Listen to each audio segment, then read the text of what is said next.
sliramu niasi atiku, nyamanku moro kowe ora ono liyane. Sayangku aku tresno sliramu. Halo sahabat, sehat? Gimana kabarnya hari ini? Perkenalkan, saya Maulida, perawat Puskesmas Ambunten, dan ini saya Dokter Safira. Kali ini kita akan berbincang-bincang ya dok ya, yang lagi booming sekarang ya, tentang yang booming ya, tentang penyakit campak ya dok ya. Ya boleh. Karena campak ini sekarang lagi booming di masyarakat, khususnya di Ambunten dan di Sumeneb secara luasnya. Karena kasusnya itu penularannya itu sangat masif ya mbak ya, sangat cepat menularnya gitu. Tentang campak sendiri itu apa sih dok ya? Ya, campak sendiri, campak itu bahasa umumnya, bahasa awamnya. Sedangkan kalau bahasa medisnya, campak itu adalah morbili. Dimana campak ini adalah penyakit yang disebabkan oleh virus, kelompok virus. Jadi bukan dari kelompok bakteri gitu. Dari gejala campak itu apa aja gejalanya dok? Oke, kalau gejala-gejalanya, karena yang pertama yang harus diketahui, campak ini adalah penyakit yang sangat menular ya mbak ya, penularan sangat cepat, dan gejalanya itu ada 3 gejala utama dari campak itu sendiri. Yang pertama itu adalah demam yang terus menerus, demam atau panas ya, panas yang terus menerus. Yang kedua adalah mata merah. Nah terus ada yang ketiga itu adalah muncul ruam-ruam merah seluruh badan ya dok? Di seluruh badan. Awalnya ruam merah itu berawal dari munculnya di bagian belakang telinga. Biasanya orang tua terlambat menyadari munculnya ruam itu mbak, karena posisinya yang tersembunyi di belakang telinga. Jadi biasanya orang-orang tua itu tidak menyadari munculnya. Karena nanti kalau sudah banyak, sudah di seluruh tubuh, baru ketahuannya begitu. Jadi untuk orang-orang tua, ayah dan ibu di rumah, kalau sudah punya 3 gejala khas campak di rumah di anaknya, silahkan dibawa ke tenaga kesehatan terdekat. Kami, Puskesmas Ambunten, siap melayani. Tata laksananya gimana dok kalau sudah terkena campak itu? Oke, kalau untuk tata laksananya, itu adalah prinsipnya.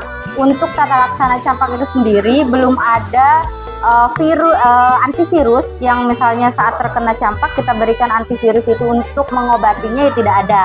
Adanya adalah untuk pencegahannya.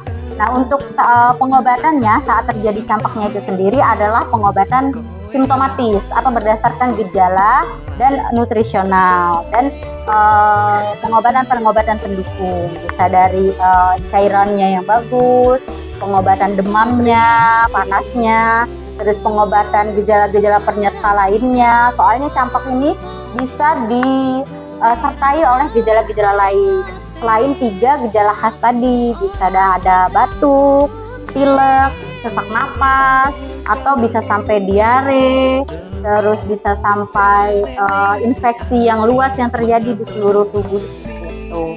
Nah, untuk tata laksananya atau pengobatannya itu adalah pertimbangan dari tenaga kesehatan atau dokter-dokter yang melakukan pengobatan. Jadi baiknya kalau sudah punya 3 gejala khas disertai gejala-gejala lainnya seperti batuk tadi, sesak atau diare, silahkan dibawa ke tenaga kesehatan terdekat atau di puskesmas terdekat untuk dilakukan diagnosis dan dilakukan pengobatan sesuai dengan gejala yang sedang dialami anaknya. Karena beda pasien, beda gejala, beda pengobatan. Untuk cara pencegahannya itu bagaimana dokter? Ya, oke. Kalau untuk cara pencegahannya, karena ini adalah suatu penyakit yang menular, penularannya itu juga cepat, menularnya melalui udara atau melalui benda-benda yang tersentuh atau melalui droplet. Ya, jadi kalau misalnya ada pasien-pasien atau anak-anak yang terdiagnosis campak dan anak-anak lainnya yang belum terdiagnosis atau sudah pernah campak sebelumnya, itu lebih baik menghindari kontak dengan pasien yang mengidap campak itu sendiri. Nah, terus yang kedua adalah proses pencegahan yang utama itu adalah melakukan imunisasi. Karena banyak di masyarakat sendiri itu tidak melakukan imunisasi, betul Mbak. Karena masyarakat masih kurang mematuhi jadwal imunisasi. Kalau ke posyandu juga kadang tidak rutin begitu. Pemberian imunisasinya itu berapa kali dokter? Ya, Kalau untuk sendiri. Ya, kalau untuk imunisasinya itu kan ada buku imunisasinya, ada sesuai umur. Kalau campak sendiri itu di usia 9 bulan dan 18 bulan boosternya.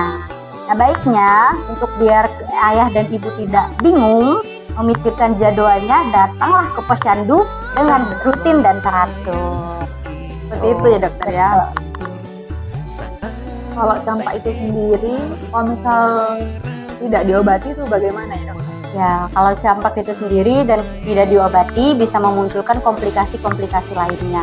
Seperti tadi yang sudah saya jelaskan, itu kan ada gejala-gejala seperti batuk pilek, sesak napas, atau infeksi yang lebih menyebar luas. Nah, kalau misalnya batuk pilek dan sesak napasnya tidak terobati, dia bisa berkembang jadi bronkopneumonia, sesaknya jadi terus-menerus, itu bisa sampai gagal napas.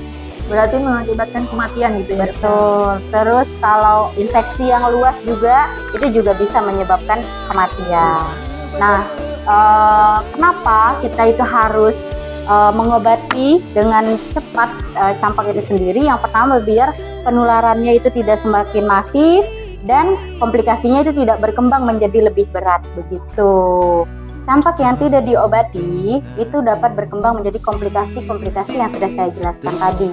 Nah, bagaimana agar campak itu tidak menjadi komplikasi-komplikasi itu sendiri adalah salah satunya caranya melakukan imunisasi. Nah, imunisasi itu adalah cara kita untuk meskipun pasien itu terkena campak Mbak Ida, tapi gejalanya adalah akan lebih ringan dibanding pasien-pasien yang terkena campak tapi tidak diimunisasi sebelumnya. Gitu. Jadi pentingnya imunisasi untuk ayah dan ibu adalah untuk anaknya meskipun terkena campak tapi tidak dengan gejala yang berat dan tidak sampai terjadi komplikasi begitu. Jadi kesimpulan bagaimana dok tentang campak ya? Ya, jadi kesimpulannya secara simpel, campak itu adalah penyakit yang sangat menular dan sangat masif penularannya, dan juga ada 3 gejala khas dari campak itu sendiri. Yang pertama itu adalah demam, mata merah, dan muncul ruam-ruam merah di seluruh tubuh yang bisa disertai dengan batuk pilek, diare, atau sesak nafas, dan gejala-gejala lainnya. Dan untuk pencegahan dari campak itu sendiri, yang pertama adalah menghindari pasien yang terkena campak, yang kedua adalah melakukan imunisasi rutin di posyandu-posyandu yang terdekat, agar campak tidak berkembang menjadi komplikasi-komplikasi yang lebih berat dan tidak sampai kepada kematian. Begitu Mbak Ida. Terima kasih atas bincang-bincangnya ya dokter ya. Semoga ilmunya bermanfaat untuk kita semuanya. Amin. Sampai jumpa. Sehat semuanya.